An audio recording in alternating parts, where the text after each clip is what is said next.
lagi buat anak-anak Bapak kelas 11 RPL. Pagi ini kita kembali lagi dalam mata pelajaran kita basis data. Minggu lalu kita sudah mempelajari tentang yang namanya komponen sistem basis data, mulai dari perangkat keras, sistem operasi apa yang digunakan, database apa yang digunakan, kemudian program-program aplikasi apa saja, kemudian ada yang namanya DBMS atau Database Management System, kemudian ada yang namanya pemakai. Nah, pemakai itu sendiri ada yang terbagi 4 seperti tugas kita minggu lalu. Oke, kita tidak membahas materi kita sebelumnya, tapi saya hanya sekilas untuk mengingatkan saja. Kemudian kita akan masuk ke materi kita yang sekarang, manfaat basis data. Manfaat basis data itu dibagi menjadi 6. Yang pertama ada yang namanya kecepatan dan kemudahan atau speed, yaitu dengan basis data kita dapat dengan mudah menyimpan, mengubah, menghapus, serta mengampilkan data-data yang telah kita simpan sebelumnya. Nah, di dalam basis data, seperti yang ulangi lagi, kita dapat dengan mudah menyimpan, mengubah, menghapus, serta menampilkan kembali data-data yang telah kita simpan sebelumnya. Kan? Kita dapat menyimpan, kemudian kita dapat mengubah, edit, menghapus, delete, serta menampilkan kembali, ya kan? Untuk ini, menyimpan, mengubah, menghapus, serta menampilkan ini adalah langkah-langkah dalam menggunakan basis data. Yang ini paling sering dilakukan ketika kita sedang melakukan program, mengerjakan program, baik program desktop maupun web.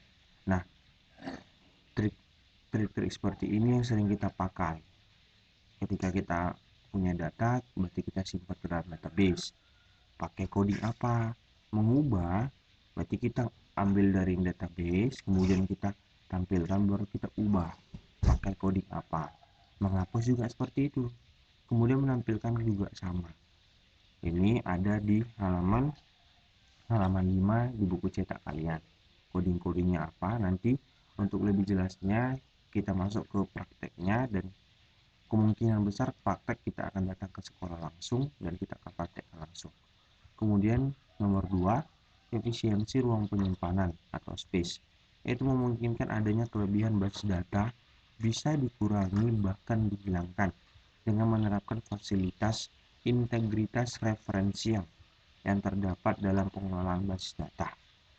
Nah, saya ulangi lagi, yaitu memungkinkan adanya kelebihan basis data bisa dikurangi bahkan dihilangkan dengan menerapkan fasilitas integritas referensial atau referential integrity yang terdapat dalam pengelolaan basis data.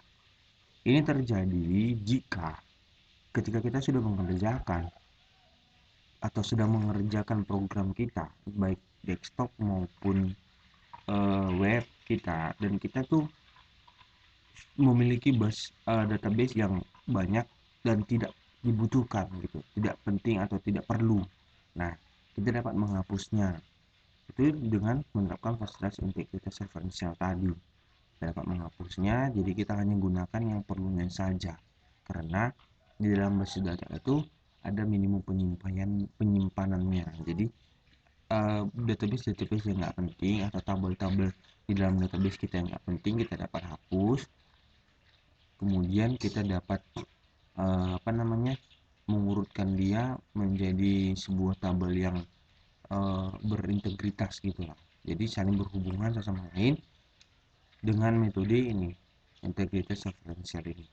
Kemudian dia keakuratan atau akurasi itu dengan menerapkan jumlah aturan atau constraint pada kategori atau field di tabel akan memudahkan kita dalam melakukan penelusuran data sehingga informasi yang kita dapat menjadi akurat.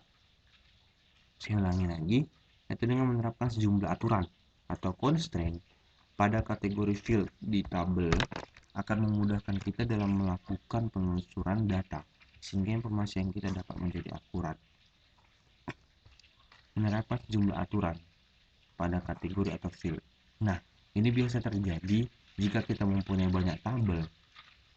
ya kan. Jika kita mempunyai banyak tabel, kemudian kita hanya mau, kemudian kita biar lebih lebih cepat dapatnya, lebih tepat sasarannya, kita menerapkan aturan pada setiap field atau pada setiap tabel, gitu kan.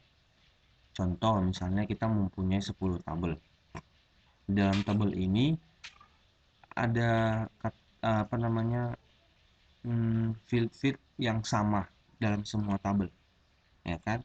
Contoh misalnya kode barang. Di dalam 10 tabel yang kita punya ada kode barang di setiap 10 tabel tersebut. Jadi untuk kita dapat mencari dengan tepat sasaran atau dengan mudah kode barang yang ingin kita tuju. Jadi kode barang yang ingin kita tuju atau yang menjadi unik di salah satu tabel, kita buat yang namanya aturan. Nah, aturannya itu apa? Ya, aturannya itu seperti yang kita pelajari sebelumnya, kita buatlah di dalam tabel yang memang dia unik, kode barangnya kita buat dia menjadi primary key. Contoh, di dalam tabel apa kode barang menjadi unik, yaitu di dalam tabel barang. Kenapa? Karena ketika kita membeli barang, kita contoh nih, kita ini perusahaan penjualan barang jadi misalnya gitu kan, barang jadi. Berarti kan kita beli dulu yang namanya barangnya, kan gitu.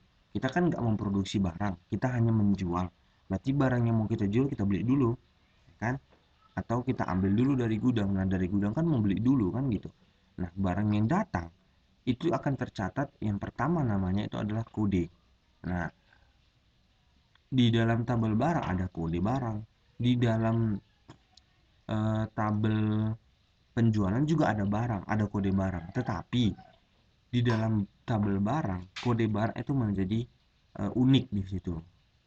Atau jadi penting. Itulah ibaratnya induknya kode barang tersebut. Tapi di dalam tabel penjualan, kode barang tidaklah menjadi induk, tetapi yang menjadi induk di tabel penjualan itu adalah kode penjualan. Karena setiap kita melakukan transaksi penjualan, ya kan, setiap kita melakukan transaksi penjualan, maka yang keluar pertama kali itu adalah kode penjualan. Tapi jika kita melakukan yang namanya pembelian barang, hal pertama kali yang tercatat atau yang paling unik adalah kode barang. Makanya untuk kita mencari, misalnya ini kita mau panggil kode barang, database kan pasti membaca kode barang mana yang mau kita panggil. Kemudian kita buatlah yang namanya tadi di dalam tabel barang dia unik. Kemudian ketika kita mau panggil, kita buatlah suatu aturan. Itulah tadi dia aturan pertamanya tadi melalui primary key di tabel barang. Kemudian aturan kedua, ketika kita mengcoding, kita panggillah dulu dia tabelnya, kemudian kita panggil lagi kode barangnya. Makanya dia langsung tercatat, langsung terbaca di kode. Kita manggil kode barang di tabel mana. Itulah dia cara kerjanya. Jadi kita panggil dulu tabelnya, baru kita panggil lagi yang namanya kode barangnya. Maka ketika kita manggil kode barangnya aja, semua data dari situ bisa kita panggil tanpa harus lagi kita buat satu persatu. Tinggal kita misalnya nih eh, kita variabelkan dulu nih, kita variabelkan kode barang, ya kan. Kode barang sama dengan kode barang, ya kan. Dolar kode barang sama dengan dolar kode barang. Nah, dolar kode barang ini sudah kita variabelkan dulu di atas. Kita panggil dengan database, ya kan.